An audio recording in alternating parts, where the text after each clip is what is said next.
بسم الله الرحمن الرحيم.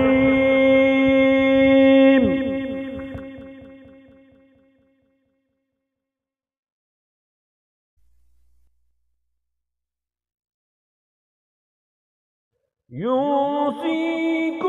الله في أولادكم للذكر مثل حظ الأنثيين،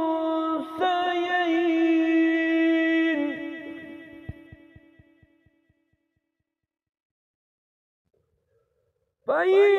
كن نساء فوق اثنتين فلهن ثلثا ما ترك، وإن كانت واحدة فلها النصف،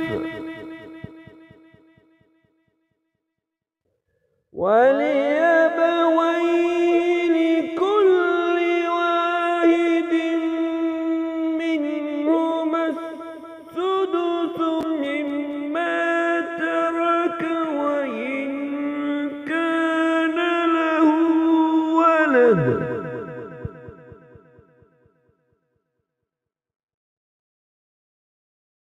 فإن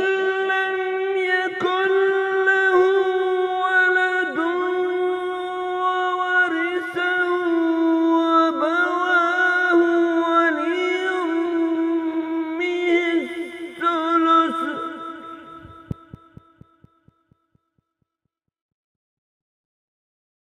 فإن كان له إخوة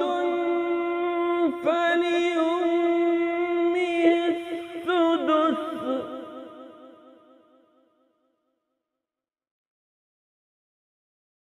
من بعد وصية يوصي بها أو دين.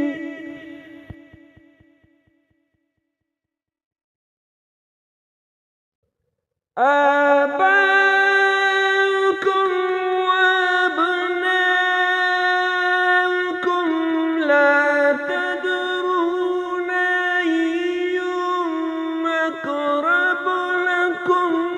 نفعا،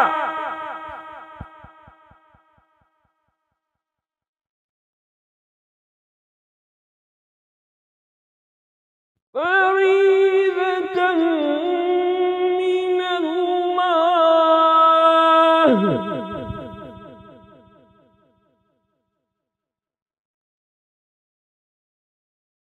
إن الله كان عليما حكيما.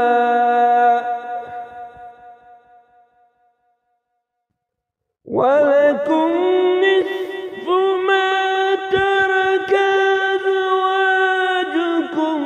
إن لم يكن لهن ولد،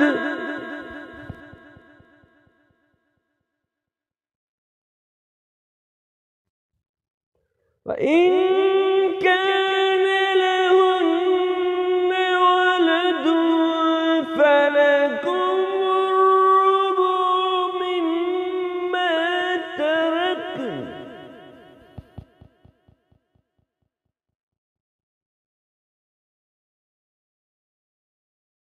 من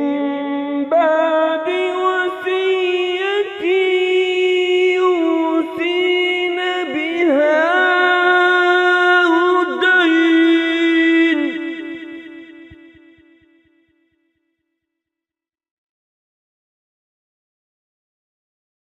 ولهن الربع مما تركتم فإن لم يكن لكم ولد، وإن كان لكم ولد فلا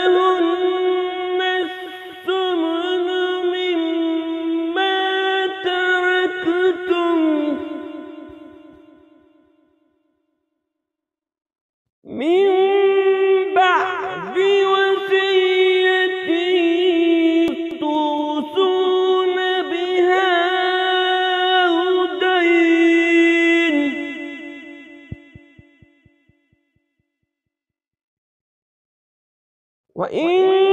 كان رجل يورث كلالة أو امرأة وله أخ أو أخت ولكل واحد منهما السدس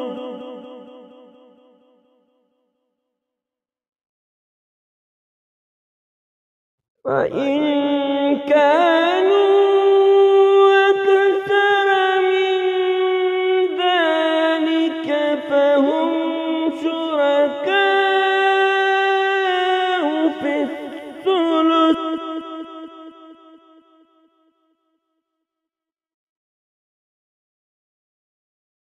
من بعد وصية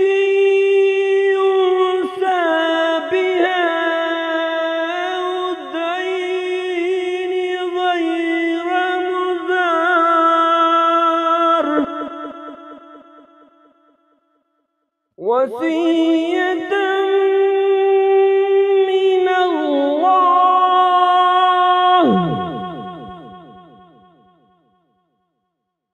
والله عليم حليم تلك حدود الله ومن يطع الله ورسوله يدخله جنات تجري من تحتها الأنهار خالدين فيها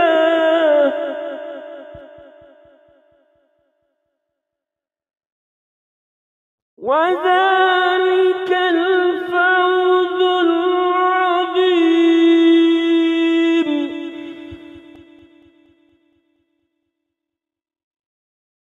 ومن يعص الله ورسوله ويتعد حدوده يدخله نارا خالدا فيها ولهم عذاب مهين